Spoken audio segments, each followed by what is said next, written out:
Hello again, everyone. This is Austin Burns, your favorite independent, classically trained, non-operatic tenor, here with another top 5 list for you today. It's the top 5 ways to get gigs with 0 fans. Number 5, you want to expand from your inner circle. So what does that mean for you? It could mean really taking advantage of the contacts that you have.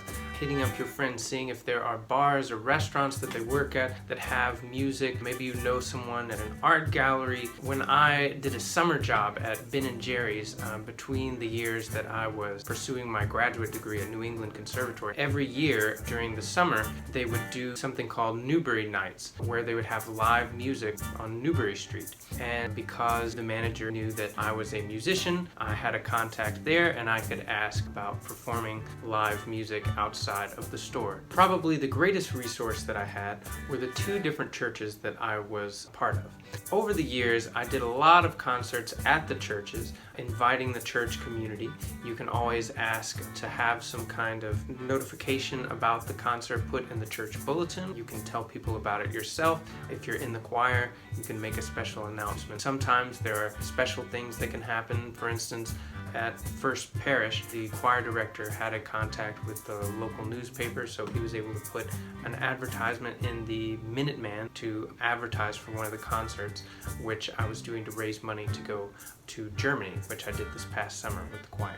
Another way to leverage the resources you have is to use a site like GroupMuse. GroupMuse was designed for classical musicians to perform at house concerts, but you can also set up the events yourself, and I did so through the website using Church of the Covenant as a location. So I've got people coming in from the church, and I've got people coming in from the website, as well as people that are strolling by Newbury Street that see there's an open door and a concert going on. The same thing happens at art galleries. There is an art gallery called the Child's Art Gallery, also in downtown Boston, that I got several members of Church of the Covenant to come to, as well as people from the GroupMuse website. So those things working together, you can leverage to get more fans. Which brings me to the next point, number 4, explore your gig websites. So for me, GroupMuse worked really well. There also is something called the Artery, which I haven't really used.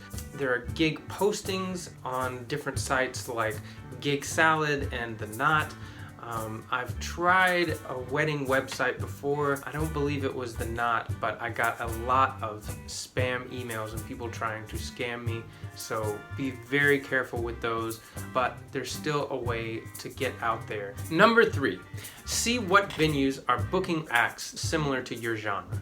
So for me, being a classical musician, that was libraries, historic houses, and art galleries. So I made large lists of all of these types of places that had live music, and then I would call and email them on a rotating schedule. Pro tip, calling or emailing more than once a week will really annoy the person that you're trying to contact, so try to stick to just once a week or every other week. Number 2, work on your electronic press kit. That means professional looking photos, plenty of links to you performing live, a bio. Also, it would be great if you had a website, at least a YouTube channel to show some of these videos, or a SoundCloud to have audio clips. However, this is a tool. Don't think that people are going to just stumble upon your website and hire you for a gig.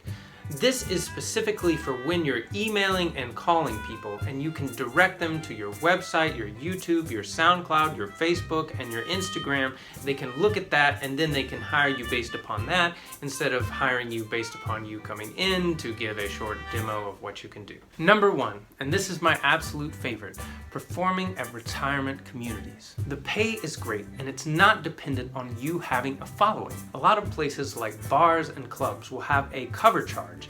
So people at the door are paying a little extra money to get in to see you, and you get a portion of that money. Retirement communities are not like that. The audience is already built in, and they are hiring you because they know that you are a quality musician, not because you have a lot of friends that you're going to bring into the club. Also, unlike clubs and bars that may book you for one date out of a year, these places want to book you multiple times. A lot of these places book me once every other month for a year. That's 6 times for this one location. So it makes getting gigs a lot easier. They usually book on weekdays in the afternoon around 2:30 or on a Sunday afternoon. So they're not going to interfere with your Friday and Saturday night gigs at 7 and 7:30. But more important than any of that, the audience is the greatest audience that you will ever perform for. They are so appreciative. They really want to get to know you. They want to know where you went to school. They want to know how old you are. They want to know how long you've been studying. They want to tell you their stories about their own experience with the music that you sing. And it is a spiritual experience in a way that no other concerts are. It's so important to interact with this community because a lot of them are not able to see their sons and daughters to the extent that they would like.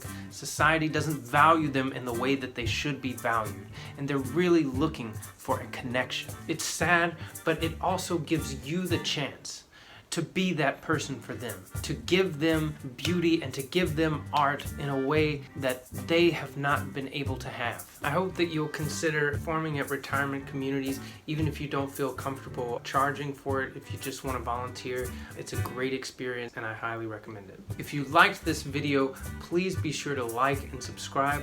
Also, feel free to visit my Patreon page. It's Austin Bradford Burns. If you'd like to donate, I would be very grateful. Thanks again, and have a great day. What are you doing, baby girl? What are you doing? Clementine.